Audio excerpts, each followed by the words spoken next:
Playoffs? Don't talk about playoffs. You kidding me? Playoffs? I just hope we can win a game. He will give it to Donald Brown. Donald fights his way. The ball's loose. Luck picks it up. And Luck scores! Andrew picked up the fumble and scored! Andrew takes the snap. Sets up, looks. He's going to throw one way downfield. It's T.Y. He's got it. He's going to score. He's going to score. He's going to score. Crowd going berserk. Snap is to Alex Smith. Alex is going to throw one down the sideline. Out of bounds. Out of bounds. Colts are going to win it. The Colts are going to win it. It all comes down to this. Welcome back to the 1-0 podcast. I'm your host, Cody Felger. Alongside of me, Julian Rosen.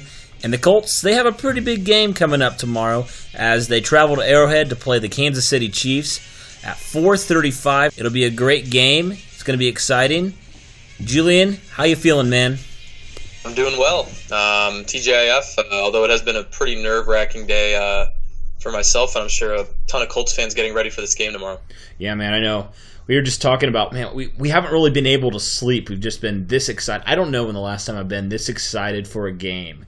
It's been a long time, and man, it's so exciting to just see the Colts lining up against, the number one seed now to see what they can do. I think this will be a big measuring stick going forward to see how close the Colts truly are, and maybe who knows, maybe they can pull an upset in Kansas City. So, Julian, I wanted to start there and look at some of the keys to this game. And I wanted to start with looking at how the Colts offense can take advantage of this Kansas City defense that is pretty mediocre. Yeah, absolutely. And to go to your point quickly about the measuring stick, this really is a test for the Colts because we haven't gotten to play any of the elite teams in the league this year. The Rams, the Chiefs, the Saints. I would put the Chargers in that category as well. The best teams that we faced were New England and Dallas, with opposite results, of course, in those contests. But yeah, this will be a great test. And yeah, the mediocre defense is really something that I think Colts fans and, of course, the team can hang their hat on. This Chiefs defense has been exploited in many different areas throughout the season. They rank in the bottom third as far as yards given up to wide receivers, tight ends, and they're especially susceptible to running backs coming out of the backfield. They get gashed by big plays. They're one of the more penalized teams in the league. So if this offense can just avoid the little mistakes, I think it's all about not shooting ourselves in the foot. It's about just taking the yards as they come. Because I think if we play our offense in a consistent way, I don't think Kansas City can consistently stop us or force us into mistakes. They do have a few good pass rushers who we'll get into, like Dee Ford and Justin Houston. But outside of that, with Eric Berry out for this game, I'm not too scared of this defense. What about you, Cody? No, not at all. Especially considering what the Colts did last week. I think Houston came in. I don't know if they were first, but they were definitely a top rush defense. The Colts came in. Marlon Mack gashed them. I mean, completely gashed them. I think the Colts as a team ran for over 200 yards or maybe right at 200 yards. So I think the Colts have to be licking their chops a little bit at the opportunity for Marlon Mack especially to just go after this Kansas City defense, especially this very, very susceptible run defense. And even the pass defense without Eric Berry, like you were mentioning. I mean, who do they really have outside of those few pass rushers, which we'll get to in a little bit? I'm very excited. I think the Colts can definitely control the clock. I think that's one thing that we've seen this year, especially in this win streak, is, in those games, in the last two games especially, it seems like the Colts have really come out and they punched the team in the mouth, and they've really been in control the entire time. And it'll be interesting to see how this Colts offense, if they can do it again, if they can come out, if they can punch the Chiefs defense in the mouth, if they can take control of this game. And yeah, who knows? But I think it's very, very enticing for sure for the Colts offense. Yeah, absolutely. And, this is funny. We just talk about, how different this team is from the Pagano teams. And, of course, having a better GM and coach is going to do that. But our old Colts teams, the ones that went 11-5 for those 3 years, it seems like they were always getting themselves in a hole. They were very backs against the wall, let luck throw it 45 times, try to come back. And it was really weird being in a position, and this season on this winning streak, being in a position where we're leading, we're up by 10, 14 points. That is so different than the blueprint of those former teams, and it's really been important. And I think that against the Giants, when the Colts got down early and had those turnovers and weren't playing their best defense. I think that really kind of put a little scare, kind of lit a fire under the Colts. And the Tennessee game and the Houston game show that this team has really, really been focusing on starting strong. And I think if we can make the Chiefs one-dimensional, as good as Mahomes is, if we can take away their ability to really work the clock and run the ball with Williams and Williams, and if Spencer Ware plays, then I think that'll be the thing for the Colts. I think you're right.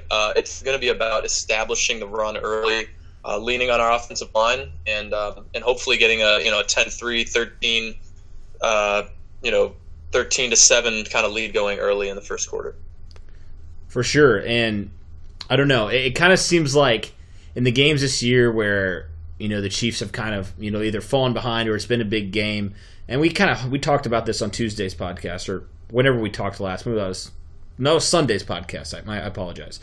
So when we talked on Sunday's podcast, we kind of noticed that when the Colts get ahead, they control, like we talked about, and also when the Chiefs kind of get behind, and when Patrick Mahomes is a great quarterback, but when the pressure's on, at the end of the day, Patrick Mahomes, he has never played a playoff game before, and I think that could be a huge factor as well. But we'll get to that in a little bit, talking about how the Colts can potentially slow down this Chiefs offense. Yeah, definitely. That's going to be the biggest question. Like I said, I don't have too much doubt. I don't want to jinx anything, but I don't have too much doubt the Colts can reach 27 points, a little bit more than we scored last week. The concern is, as I'm sure we'll get into as well as with the questions later on, is the other side of the ball. This game is projecting as a shootout. I believe the over-under sitting in the high 50s. I will pick over in that game. The Colts are 5.5-point underdogs in this game. So obviously Vegas is expecting it, and I would really anticipate a high-scoring game. So with that being said, I expect the Colts to score, to be able to move the ball, as long as they don't shoot themselves in the foot. But it's really going to be about guys like Darius Leonard, Marcus Hunt, and Malik Hooker, as well as the rest of the defense making plays against Kansas City. For sure. And before we talk about looking at how maybe the Colts defense can potentially slow down this Chiefs offense, I thought we should run through some injury report. The Colts have a few injuries. Mike Mitchell earlier this week was placed on injured reserve. Tyquan Lewis, who was hurt 2 weeks ago, is out. And then there's a few questionables. Who are the questionables, Julian? For the Colts, I believe it's only two players that are questionable. One is Danico Autry, defensive lineman, and the other one is our safety Malik Hooker, who I just mentioned. But neither of those injuries seem to be too serious. They practiced in a limited fashion this week, so I expect both guys to play, and both of them are pretty key pieces to the defense. So we're definitely glad to have them out there. Yeah, let's start there. Let's look at this Colts defense. How can they slow down this historic Chiefs offense and Patrick Mahomes, who is one of three quarterbacks, but that being Tom Brady and Peyton Manning, to throw 50 touchdown passes? How in the world can the Colts hope to stop this dynamic Chiefs offense? I think the number one offense in the league. How can they do this? Yeah, this is a team that is incredibly explosive. That's really the main word that you can use to describe what Kansas City has done this season, utilizing their weapons, despite having a few injuries, despite Watkins being banged up, and the whole situation with Kareem Hunt. They've been maintaining an elite offensive clip this year. Our first in total offense, and they are third in passing offense. So it's really going to be about a lot of the pundits and the people in podcasts have been talking about the Colts playing zone. And as much as I hate to agree with them, I think they're right. Patrick Mahomes will, if we just sit back in zone against him and Hill and Kels and all these guys, I think Patrick Mahomes is going to have a really good day against us. So I think it's going to be on Eberflus really to, going against one of the best offensive minds of all time, and Andy Reid, to try to play a little bit of that chess match that we were talking about last podcast, Cody. What kind of blitzes can we bring? Can we mix in some man and try to jam, Pierre Desir or Kenny Moore up on Tyreek Hill? Can we get Darius Leonard covering Travis Kelce sometimes, then mix in some other guys as well? I just think we can't sit back in zone and get picked apart by Mahomes. We have to mix things up. And like you said, he's never played a playoff game. They haven't played in 2 weeks. So, really keep Kansas City on their toes. I think that's going to be the key for the Colts defense to try to slow down what is a prolific Chiefs offense. Absolutely. I don't know if you saw, but former Colts quarterback Dan Orlovsky, he did this. He looked at the Colts game last week and how, you were mentioning the Colts play zone. And he was looking at how the genius of Matt Eberflus, he went through this whole thing. I don't know. Did you see that video? It was a pretty insightful video. No, I hadn't watched that. I'll definitely have to check that out. Yeah, it's pretty cool because he basically, and I don't want to really spoil this for those of you who haven't seen it yet, but essentially he was saying how the Colts can disguise their coverages. So you could think it was zone and then it was man. He just walked through that very in depth, and I thought it was very cool. And definitely to your point, the Colts will have to do that. They will have to fool and bait Patrick Mahomes. As good of a quarterback as he is, he's still a very young quarterback. He has a lot to learn still. So the Colts will definitely have to fool him some ways and get some turnovers. Yeah, turnovers would be huge. That's the thing. Colin Cowherd, who we've talked about, not always my favorite radio personality. Guys like him and Skip Bayless and Stephen A. Smith, they catch a lot of heat from different people for their bold takes and their loud, boisterous personalities at times. But Cowherd is a big supporter of Andrew Luck, and he's talked about how Luck is his MVP this year. And his biggest knock against Patrick Mahomes is how many interceptions he has thrown in big games, in those shootouts, against the Rams and against the Patriots. And obviously this is a new game, and he hasn't seen the Colts defense. But nevertheless, there is that inkling in the back of my mind that we may be able to pressure Mahomes if Eberflus can call the right defenses and get a few picks or fumbles out of him, which would really, I think, swing the momentum in the Colts' way, allow them to run the ball. And like I said earlier, lean on that elite. And it's amazing to say it, Cody, but lean on the elite offensive line that the Colts have. It's truly incredible. And I've always said, if you would have told me a year ago that the Colts had an elite offensive line, I would have thought you were pulling my leg. There's no way that they could have done that in one season. Yeah, we're like in a dreamland. I still can't believe I can talk to my friends about football, and people talk about my team's, offensive line as elite. Andy Reid mentioned it might be the best in the league. I mean, it's just so mind-boggling from where we were, 2 or 3 years ago. Credit to Chris Ballard. Nothing but praise to him as our GM. Putting together this great offensive line. Absolutely, it's pretty wild, man. Just to kind of look at the evolution of this offensive line. Sometimes I look back at that starting offensive line. Do you want to hear that starting offensive line from last year? From 2017, please. Yeah. Okay. Well, we got Anthony Costanzo. I mean, he's still there. He's the Rock. Then we got Jeremy Vujnovic, who was, I believe, Pro Football Focus's worst-rated offensive guard in the league. We switched that out with Quentin Nelson, who is one of the best in the league. So that's kind of big. That's a mint. Yeah. It is. And then you had Ryan Kelly, who was very banged up last year. Kind of had a down year. But that probably was in part due to the pieces around him. But he has definitely come back to form and rounded into form, been one of the best centers. I think Coach Googe, the offensive line coach, has come out publicly and said he thinks Ryan Kelly is the best center in the NFL. I mean, that is such a huge, huge difference from last year when you had multiple guys coming in. I think you had Deshaun Bond, an undrafted guy. I think he was actually from Indiana. Then you had a guy, this is the state of the offensive line, Julian. You had a guy named Person. Mike Person was an offensive lineman. He was your center for a few weeks. I mean, that was the state of this offensive line. And then you had, I can't remember the right guard. Maybe Joe Haig, I think, was the right guard for a while. And then Denzel Good. Also, he played right tackle. I think you had Kyle Kalis at one point. I don't know if you remember him. He was awful. I think LaRaven Clark as well. Oh yeah, LaRaven Clark. Well, give credit to Mr. Clark though. I mean, he has really stepped up his game this year. I mean, I thought, obviously getting back Costanzo was huge for this offensive line, but I honestly thought that he did a pretty solid job in the few weeks that Costanzo was out. I thought he held his own. I think he could be a nice backup piece for you going forward. I mean, he's still a young player. He has the physical tools to do it. I just think he wasn't coached up properly, and I think that's all the offensive linemen. That just tells you the offensive line from last year. I can't even remember. I followed this team. I watched every game, and I can't even remember the other offensive linemen last year. But yeah, man. Last year was just an aberration. It was just like the 2011 season. One season got us Luck and Hilton in the draft, and this one got us Nelson and Leonard. And I couldn't be happier. I will take those lumps as far as one season of complete irrelevance, just to be able to land such great players. And Nelson and Kelly being healthy, those guys have changed the culture of this offensive line. And I think the coach is right. I mean, Ryan Kelly is certainly profiles as one of the best centers in the league, and when you pair him with Quentin Nelson and guys like on the right side of the line, Glowinski and Braden Smith have just been doing such a great job. The future is incredibly bright for that unit.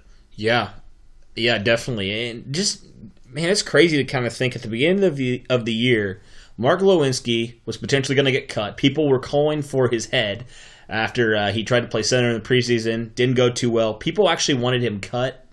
And then Braden Smith, people thought, oh, he's a guard. He's never going to play tackle. And now he's your starting right tackle for the foreseeable future, the 10-plus years. So it's kind of cool how this offensive line, especially the right side, kind of gelled together and has now become a formidable force. Kind of all these random pieces coming together at this one time. It's pretty cool. Yeah, I mean, but that's really how you build great offensive lines. We're finally building units on our team through the draft rather than just trying to fill gaps with cheap, maybe washed-up free agents. Being able to do it through the draft, picking guys like Nelson and Braden Smith, and on the other side of the ball, guys like Walker and Wilson and Hooker and Leonard. It's beautiful to see. As somebody that's been rooting for this team for over a dozen years, and I'm sure there's fans out there listening that have been rooting for 20, 30 years, to see a team being built through the draft like we were in those early 2000s, mid-2000s, it's just a sight to behold. It really is. And kind of going back to talking about slowing down this Chiefs offense, I mean, let's just kind of take a look at this Colts defense for a second. I mean, this is a unit that we honestly thought, and everybody thought, is going to be a bottom feeder unit. I mean, the Colts are going to have to score 30-plus points to win games. And they've really stepped it up. I think they're the 8th best run defense and 11th best overall defense. Credit to Matt Eberflus, credit to the entire coaching staff, credit to the players, credit to Chris Ballard for finding these guys. I mean, these guys are cheap guys. I think he found the two of the starting corners in Kenny Moore and Pierre Desir. I think he claimed them both at the same time. And now they're starting for you and playing high level football for you. And man, it's really cool, all these pieces. And then you add in Danico Autry, a free agent signing who, I mean, the Raiders didn't even want him. And now he's come on. He had a Pro Bowl year. He's had 9 sacks, and he's a Pro Bowl alternate. Of course, Darius Leonard, and then Anthony Walker. I think he's a player that we really saw in the Giants game how much the Colts need Walker in the lineup for them to have success on defense. Because I believe he is one of the leaders in that defense. And, man, they're both, Walker and Leonard are just a phenomenal combo at linebacker. And then of course, like you talked about, we have Malik Hooker, who hopefully goes tomorrow. I think he will, but you never know. And then you have a guy in Clayton Geathers. You had Mike Mitchell before he went on IR. You had Matthias Farley, who unfortunately got hurt, but he's a pretty solid glue player for you. And then who else do you have? You got a lot of guys out there. I'm sure I'm missing some. Maybe you can add some players that I missed. Yeah. C. Wilson, Marcus Hunt, guys like that. But, I mean, you pretty much hit most of the players that have really elevated this unit. And you mentioned it, 11th in total defense, 8th in rushing defense. And that was an area that was so exploitable against the Colts last year. And in seasons past, our run defense traditionally has been porous, bottom 10 in the league, if not worse. Bottom 5, I think 2 years ago we may have been almost dead last, 31st or 32nd. And just to see that turnaround, like I said, it's been through the draft, but it's also been some signings as well. Every signing that Chris Ballard has made has been intentional. It's been meant to fill a role, to fill a void at a certain spot. Everybody from, I remember when he signed Jabal Shear last year, somebody that's been a very consistent, solid pass rusher for us, to drafting Malik Hooker and Quincy Wilson. And then this year, to getting Leonard and even though he's hurt for this game, Tyquan Lewis has shown he's going to be a promising pass rusher in this league. And Marcus Hunt, every signing has been intentional. he's perfectly complemented the free agency with the draft. And I think that's something that really has impressed me with Ballard and the way he approaches building a team. What he can't draft, he signs, and vice versa. What he can't sign and find in free agency, he's going to address in the draft. And it may seem simple, but Ryan Grigson and other GMs faltering teams in the league know it's not that easy of a concept for GMs to apply and to use on their rosters. Absolutely. And looking at this Colts pass defense that we talked about, we already talked about those players that the Ballard brought in. Well, the Chiefs obviously have probably the most explosive offense in the NFL, bar none.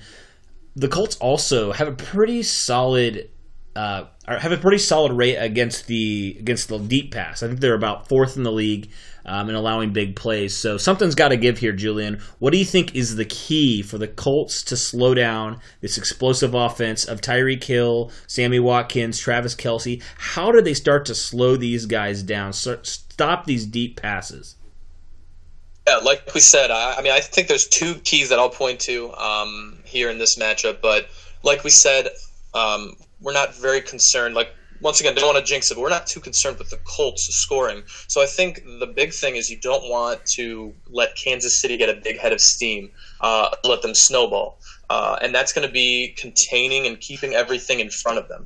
So I think the key is going to be not letting anything deep over their heads. Tyreek Hill, Damian Williams running wheel routes. He's a very talented pass-catching back. Travis Kelce on the post routes.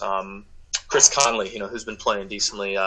He runs more of the intermediate routes, but nevertheless, it's going to be guys like Malik Hooker and Kenny Moore and Quincy Wilson. But really Hooker, whoever's playing deep to really keep their head on a swivel. Andy Reid is going to run a lot of different looks, and they may get, one cheap deep bomb, and that's okay. The defense is going to have to be able to rally, but we can't allow it to happen consistently. These 25, 30, 35-yard gains. That's how Mahomes likes to play. He likes to roll out and make these incredible throws. So I think the key is keeping everything in front of us. And the second part of that is not to lose our defensive integrity when Mahomes rolls out. He's going to be doing it a lot. He likes to scramble. Margus Hunt and Danico Autry and the aforementioned Jabal Sheard are going to be pressuring him at a pretty consistent clip, I expect. So he's going to be rolling around. And teams against Kansas City this year have been burned because their defenders start to jump in one way, and then Mahomes just throws it the other. He zigs while they zag. So I think just staying staying close to the fundamentals that Reich always talks about defensively. And once again, not letting that deep ball kill us and give the Chiefs a head of steam. Yeah, and we know how explosive Mahomes has been this year. But Julian, do you think that if the Colts, like you mentioned, can limit the plays, limit the deep plays, and force Mahomes into 3rd and 5, 3rd and intermediates, do you think that, that lack of playoff experience, Mahomes is the guy that always wants the big play, do you think that could affect Mahomes in any way? Yeah, absolutely. There's an old adage. I've heard a few former quarterbacks and analysts say this, that great playoff quarterbacks are made on 3rd down. What can you do on 3rd and 3, 3rd and 5, 3rd and 8? And, that I think is the area where Mahomes is going to have trouble. 1st and 2nd down with Andy Reid, wide open offense and his weapons, I think he's going to be pretty comfortable. He will make some throws down the field. But if we can limit that, like you said, get him into some 3rd downs, that's really where the pressure is going to kick in, and his, he might be sweating a little bit more on those key plays, with the Arrowhead crowd and the playoff atmosphere. That's really where we want to get Kansas City. We're okay with them knocking in a couple 3rd and 2s, 3rd and 5s, but the more times that we can get Kansas City into a 3rd and favorable for us, which I would consider anywhere between 3rd and 4 and double digits. Anytime we can do that and make them sweat a little bit, I think it's going to be in our favor for the momentum of the game. Cool. You got anything else?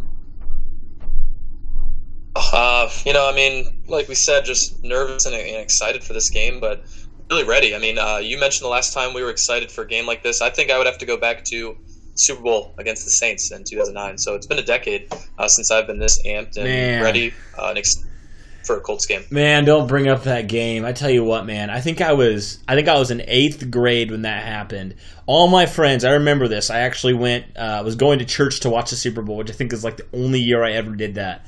But I remember I had my Peyton Manning jersey on, the captain badge. I was like, there's no way the Colts are going to lose this. We got an MVP. I was feeling good. And then the second half happened, and the Saints kicked that onside kick. Hank Baskett, I'll never forget that name, drops that onside kick. And I just felt awful. And then I was like, okay, well, it's okay. We still have Peyton Manning. We still have the GOAT. I feel fine. And then the pick six to Tracy Porter, and I remember falling on my knees, and that was the most pain I think I've felt in a game in a long time. And, man, I hope the game doesn't go like that. Absolutely. I remember falling on my knees as well, hanging my head. I think I laid there and stayed on the ground for about a minute after that interception. Took all the wind out of my sails. And credit to Sean Payton. He's one of my favorite coaches of all time. I read his book about him and Breeze in 2006, and it's a great story. But as a Colts fan, I always grunt and kick a little bit thinking about that onside kick. Such a ballsy and gutsy call to make opening a second half when everybody thought he was going to kick it deep. But yeah, that game was tough. Hopefully, this Kansas City game can really reverse that. And yeah, I mean, we went through it. Hopefully, Autry and Malik Hooker play. We have our defense at full force, and this really will be the ultimate test for Eberflus, for Leonard, for Malik Hooker, for these younger guys, these pass rushers, the whole unit. How can we contain and keep the Chiefs in front of us as much as we can? And at the same time, not get too deflated. There will be a couple plays where we get beat for 30, 40 yards, take our lumps in that regard. This is the most explosive offense in the NFL. I just think we can't let ourselves get in our own head. And if we do that, I think we're in pretty good shape tomorrow. And just a reminder, the last time the Colts saw the Chiefs in the playoffs, they were down 31-10 at halftime. And they came back. This is crazy. I was just looking at this game a little bit. This is just the magic of Andrew Luck. They were down 31-10 at halftime. And they came out in the second half, and they outscored Kansas City 35-13. And they ended up coming away with the win, and they won by 1 point, 45-44. So I think that if we have Andrew Luck, if the Colts have Andrew Luck, Colts fans should not be worried because they have a chance anytime they take the field. Yeah, absolutely. And you know what? Just to touch on the offense real quick, I know most of this was about the defense. We talked about Kansas City's defense, of course, but and our offensive line, of course, nothing but love and praise for those guys up front. But this could be a game where we lean on Luck a little more, and it'll be good to see that. It might be good to see that old school, a little bit of that gun-slinging Andrew Luck mentality. The Chiefs are going to score this. Like I said, the over/under for points is just shy of 60 from Vegas. So guys like Naheem Hines and Chester Rogers and Pascal and Mo Alley Cox, can they step up too?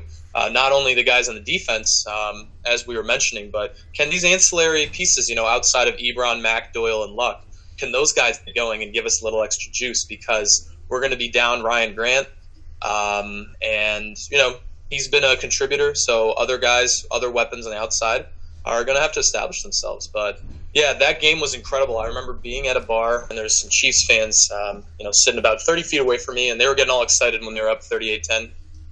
I mean, that's 4 possessions. They definitely had every right to be. They were buying shots. They offered me one, but I respectfully declined, I should say. I just didn't want their pity drink. And I don't know if you had the same thought, Cody, and I imagine other fans listening have as well. But even before it happened, I was thinking if anybody in this league can make a historic comeback and just go buck wild, it's Andrew Luck. I mean, he had been doing it, his whole career at that point, the first 2 years of his life in the NFL. So I just stuck around. Part of me wanted to leave, but I just watched, and I saw the Colby Fleener touchdown, the big defensive play, the bomb to T.Y., of course, the classic play where Luck picks it up and dives in. And these Chiefs fans, man, you talk about taking the wind out of somebody's sails, as we had in the 2009 Super Bowl against the Saints. I mean, these guys were deflated. When we took the lead, when we tied the game, these moments, I mean, they weren't even coming close to making eye contact with me. They were purposely facing the opposite direction. And it was just an ecstatic win, the second biggest playoff comeback in history. And I believe, this is just a little factoid, I'm not 100% sure on this, I believe Frank Reich led the greatest playoff history comeback in the early 90s. I want to say he was the quarterback for that team. Yes, sir, with the Buffalo Bills. Oh, yeah. Bills, yep. So, yeah, I mean, that's my memory, of course, of the last time we were facing the Chiefs in the playoffs. And the Colts are 4-0 all time against Kansas City, Right. with 2 of those games being in Arrowhead and 2 of those games being in Indianapolis. So. Yeah, I definitely. So kind of funny. When that game was going on, I actually was out of the country. I was actually in Jamaica. It was my senior year. We went on like a trip with some people, and I remember we were coming back. I think we had flown in to Indy, and I remember we were getting on the bus. We were driving home, and I was just like watching it on like Game Center. I was just like watching the score. Talking to people, then coming back and looking, and I don't really remember a whole lot, but I just remember I was just like, how in the world did the Colts do that? And then, of course, I remembered they have one of the greatest comeback quarterbacks in the league in Andrew Luck, so I wasn't too shocked, but definitely that was an incredible game for sure. So, Julian, I want to do this before we wrap this up. I want to get your score prediction for tomorrow's game, and again, kickoff's at 4:35 at Arrowhead Stadium. Colts are 5.5-point underdogs, and you also mentioned this is the most another team has been favored against the Colts since they played the Patriots earlier in the season. So, Julian, what is your score prediction for tomorrow's game? Yep, yeah, this is really only the second time since we played. Who would have been before that? The Eagles. Maybe we were favored by. Maybe we were underdogs as well against Philly, but yeah, I mean. This is a new territory to be 5.5-point underdogs for the Colts. Everybody thought they should have been favored last week. And looking at this Chiefs game, the heart and the head really battling for me here as far as how I think the Colts will do. But I'll be fairly modest with the score. I mean, I think we really could see this shootout to a 35-38 kind of total. But I'm going to say that the Colts edge out the Chiefs. I'm going to go 31-27. I think Luck, like we said, he works the ball down methodically. We get those drives together where everything is just clicking, exploit this weaker defense. I think there will be a couple plays where, D Ford or Justin Houston get loose and, a drive stalls out and we punt. But at the end of the day, I think this Colts team is red hot. And there's no reason to believe, even facing such a prolific offense, that we can't go 1-0 one more time. So I'm going to say 31-27. What about you, Cody? Okay. So I had this thing I did. I posted it earlier on January 7th. I said the Colts won by 15 against Tennessee and 14 against Houston. So therefore, I predict they will beat Kansas City by 13.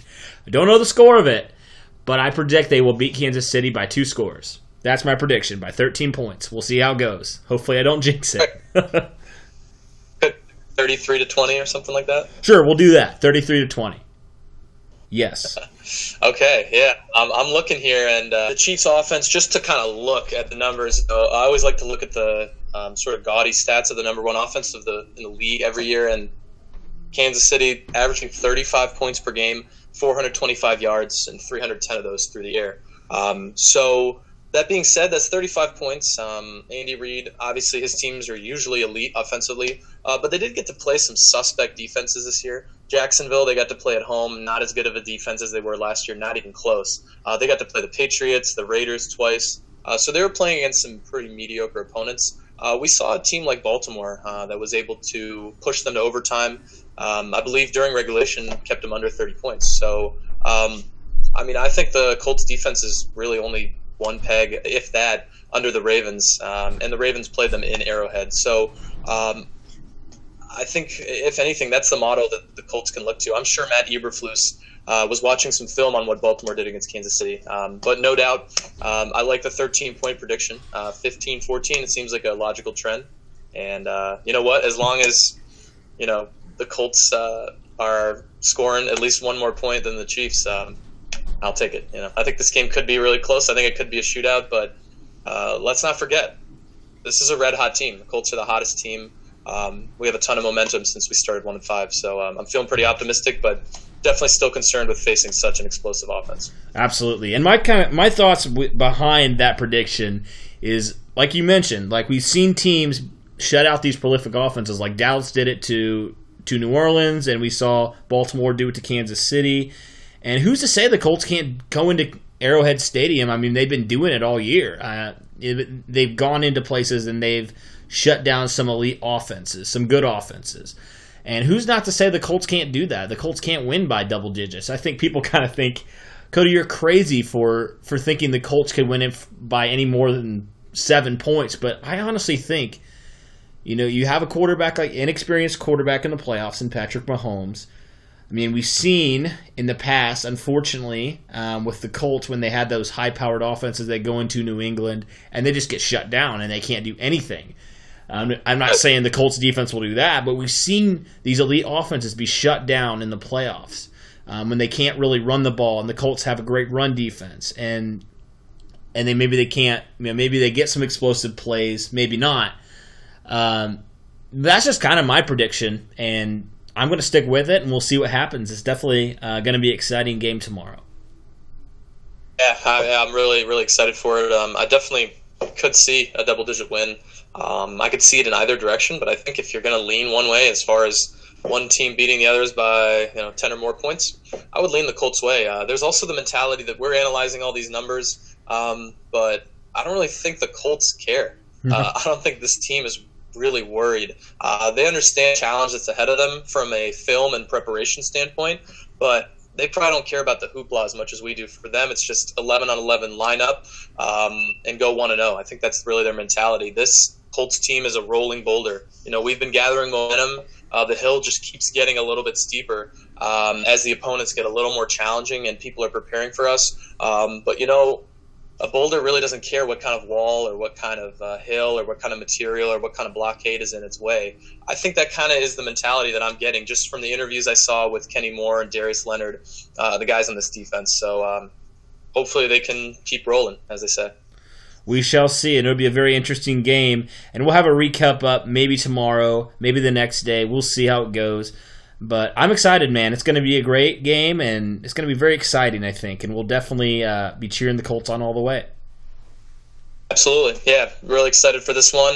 Colts Nation, bleeding blue, got to come out strong. I hope to see – I'm sure we'll see some pockets of blue amidst the red in Arrowhead.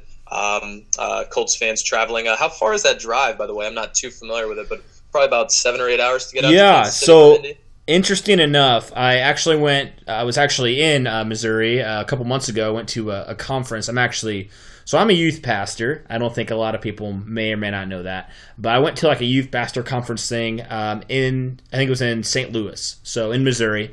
And it's about 7-8 hours.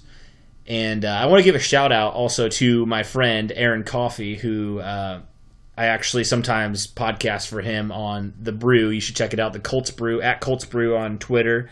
He actually got tickets from Jim Irsay, so he's going to be traveling down there tomorrow morning, going to Kansas City. It's going to be a very exciting game for him. I'm excited for him and his wife.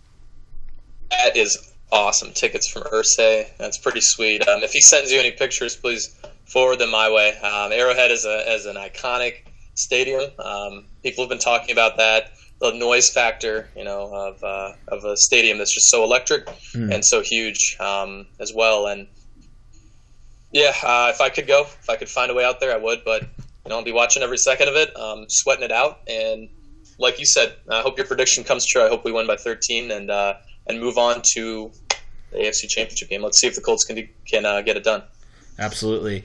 All right, we'll be back with another podcast like we mentioned. Hey, thanks for listening.